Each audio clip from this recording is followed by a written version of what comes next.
నమస్తే అండి. Welcome to our channel. నమస్తే సార్. నమస్తే అండి. సార్ మామూలుగా ఫిట్స్ ప్రాబ్లమ్ ఉన్న వాళ్ళకి ఆల్రెడీ వాళ్ళకి ఫిట్స్ ప్రాబ్లమ్ ఉంది. ఇట్లా వాళ్ళు ప్రెగ్నెన్సీ వస్తే వాళ్ళకి ఆ ప్రెగ్నెన్సీ ఎంత రిస్క్ అవుతది? లేకపోతే వాళ్ళకి ప్రెగ్నెన్సీలో ఫిట్స్ వచ్చే అసలు వాళ్ళకి ఇంతకు ముందు లేదా ప్రాబ్లము?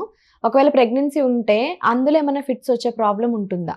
ఈ రెండిటి గురించి చెప్పండి సార్. మామూలుగా ఫిట్స్ అనేది ప్రెగ్నెన్సీ లేకుండా చిన్నప్పటి నుంచి ఉండొచ్చు. ఓకే. ఇక్కడ ఒక సోషల్ యాంగిల్ ఉంది దీనికి. ఏంటంటే సొసైటీలో ఏమంటే పలాని వాళ్ళ ఇంట్లో అమ్మనాన్నలకు కానీ పిల్లలకు కానీ ఫిట్స్ జబ్బు ఉంది అంటే పెళ్ళి అయ్యే పరిస్థితి లేదు. అవును. అందుకని ఏం చేస్తారంటే తల్లిదండ్రులు కూడా చాలా వరకు దీన్ని దాపెడతారు. ఈ ఫిట్స్ సమస్య ఉంది అమ్మాయికి అనే విషయం దాపెట్టి పెళ్లి చేస్తారు. దానివల్ల ఏమవుతుందో రెండు ప్రాబ్లమ్స్ ఇక్కడ.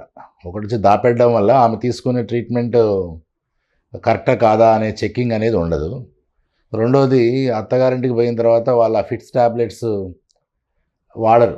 అంటే వాడితే తెలిసిపోతుంది ఈమెకి ఈ జబ్బు ఉందనే ఉద్దేశంతో ఆ మందులు వాడకుండా అలానే గడుపుతూ వెళ్తారు.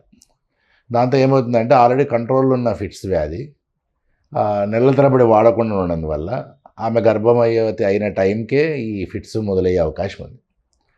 కాబట్టి జాగ్రత్తగా తల్లిదండ్రులు కానీ మెడికల్ ప్రాబ్లమ్స్ కాబట్టి ఖచ్చితంగా దాని మీద ట్యాబ్లెట్లు ఖచ్చితంగా ఆపరాదు. సోషల్ రీజన్స్ కానివ్వండి, ఏ రీజన్స్ అయినా కానివ్వండి, మనము అవి దాపెట్టి చేయడం కూడా అంత మంచిది కాదు. అంటే మన బిడ్డ ప్రాణాల మీదకే వస్తుంది. అది ప్రాణాంతకం కూడా అవ్వచ్చు సార్. ప్రాణాంతకం కూడా అవ్వచ్చు.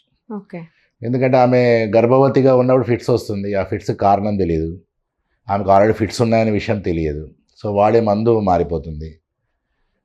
తర్వాత ఆమె ఏమంటారు ఆ ఫిట్స్ అనేటివి కంట్రోల్ కాకుండా అయిపోయే అవకాశం ఉంది. ఓకే. సో ఫిట్స్ అనేది ఎలాగంటే మందులు మనం వాడే కొద్దీ కంట్రోల్లోకి వస్తుంది. ఓకే.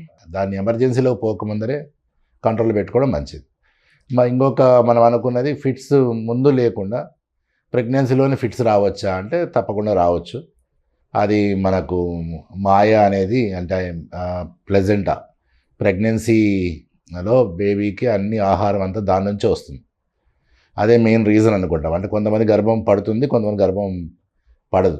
అంటే ఎంత లేదన్నా మన బిడ్డ అయినప్పటికి కూడా అది తల్లి సగము తండ్రి సగం కాబట్టి శరీరంకి అది ఫారిన్ బాడీ లాగా అనిపించి రియాక్షన్ లాగా అయ్యి ప్రెగ్నెన్సీలో ఫిట్స్ డెవలప్ కావచ్చు. ఓకే. రెండిట్లో కూడా ఏంటంటే మనము ముందుగా గుర్తించడం, సరైన మందులు వాడడంతో దీన్ని మనము నివారించవచ్చు. సార్ ఇప్పుడు థైరాయిడ్, షుగర్ అయితే ప్రెగ్నెన్సీలో వస్తే కనుక ప్రెగ్నెన్సీలోనే పోతాయి కదా.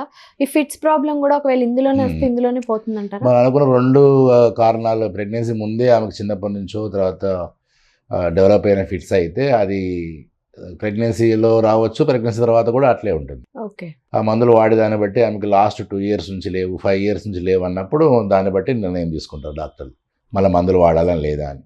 ఓకే. అలా కాకుండా ప్రెగ్నెన్సీలో వచ్చిన ఫిట్సే అయితే దాదాపుగా సెకండ్ ప్రెగ్నెన్సీకి వచ్చే అవకాశం లేదు. ప్రెగ్నెన్సీ తర్వాత కూడా కనపడే అవకాశం లేదు. ఫస్ట్ ప్రెగ్నెన్సీస్లోనే ఎక్కువ కనపడతాయి ఇవి, తర్వాత ఉండదు. కానీ థైరాయిడ్, షుగర్ అలా కాదు. ఈ థైరాయిడ్, షుగర్ మాత్రం మన కళ్ళద్దాలాగానే. అంటే ఒకసారి వస్తే బాగున్నట్టు. ఓకే. అంటే ఒకసారి వస్తే ఇంకా అలా వేసుకునే ఉండాలి కళ్ళద్దాలు. అట్లే షుగరు, థైరాయిడ్ కూడా ఒకసారి డిసీజ్ వస్తే అవి అలానే వాడుతూ ఉండాలి. కొన్నిసార్లు అంటే డైటరీ రీజన్స్ వల్ల, కరెక్షన్స్ వల్ల, లైఫ్ స్టైల్ కరెక్షన్స్ వల్ల మాడిఫై అయితే ఆల్మోస్ట్ మందులు వాడిన పరిస్థితికి వస్తుంది. ఓకే.